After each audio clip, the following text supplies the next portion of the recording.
智慧探險組，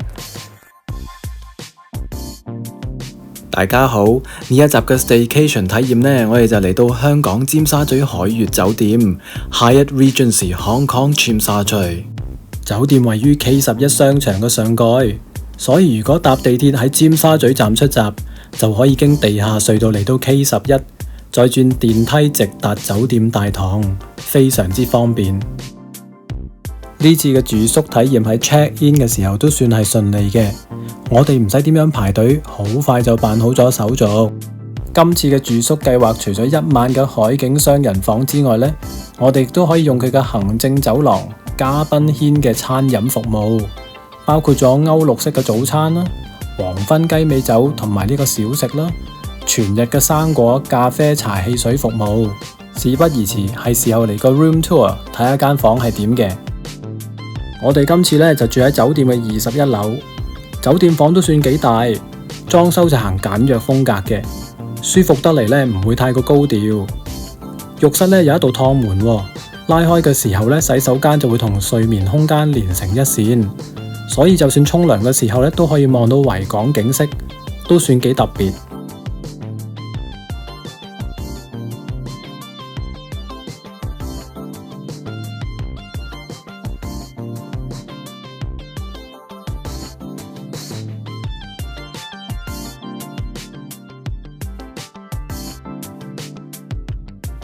酒店入邊嘅備品都算得上係齊備，能夠應付日常嘅基本需要。如果有額外嘅需要嘅話，例如眼罩啊、漱口水啊、BB 洗頭水呢啲再特別啲嘅嘢呢，就可以聯絡酒店前台，佢哋係有得供應嘅。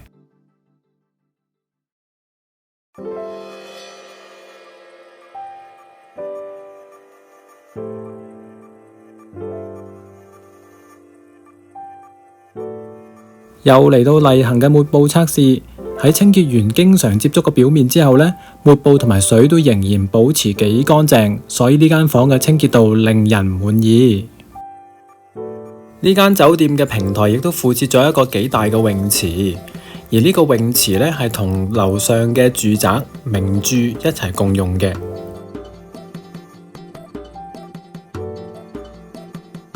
健身室嘅規模就唔算太過大啦，但係啲器械就比較新，都可以應付到基本嘅需要嘅。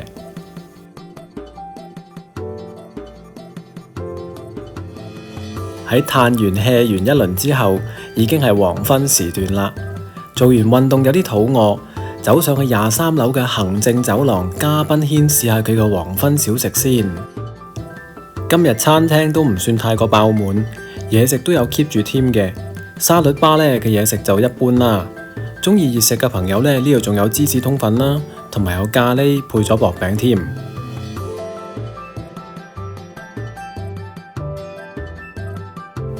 我哋揾到個好位，可以坐喺窗邊居高臨下睇住維港景色慢慢入黑，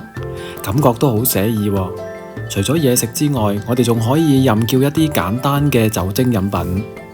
總括嚟講，以黃昏小食嚟講呢，選擇都算多，味道都唔錯。比起上嗰幾集嘅 Staycation Package 嚟講呢，我覺得呢度嘅嘢食就比較高分啲啦。而上一集喺 Hotel Icon 嘅黃昏雞尾酒呢，就比較 impressing， 因為我試過嗌嗰啲比較撩楞啲嘅飲，佢都幫我做得到喎。有興趣嘅朋友睇完呢一集之後，可以睇返嗰一集嘅介紹啊！呢間房對住咁靚嘅維港夜景，搭正夜晚8點鐘嘅時候，順便可以拉開窗簾睇下呢個幻彩詠香江燈光表演。係喎，唔記得提大家，酒店嘅電視係附設咗 HDMI 連接口嘅，所以就算因為疫情出唔到街，都可以自備遊戲機喺度玩。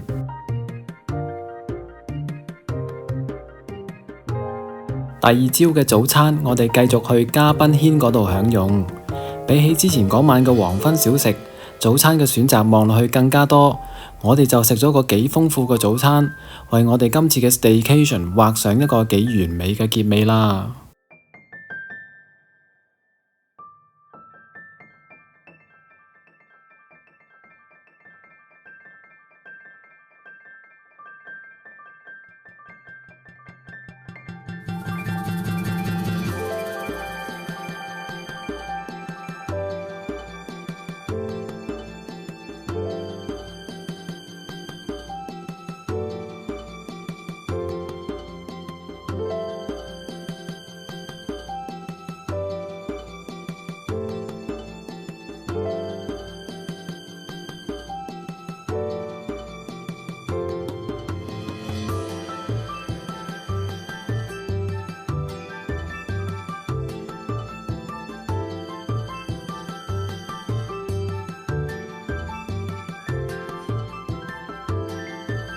當大家以為 check out 咗就完結咗今次嘅 staycation 嘅時候呢，其實呢個套票仲包咗一個額外嘅購物節目，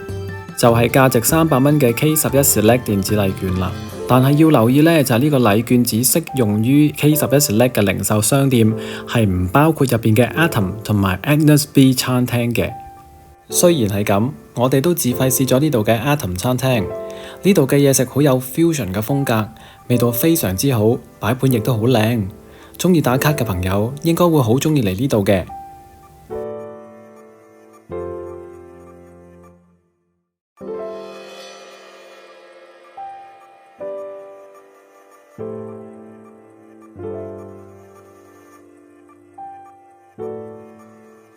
今集嘅 staycation 體驗就介紹到呢度啦。下一集呢，我會介紹一個比較特別啲嘅住宿體驗，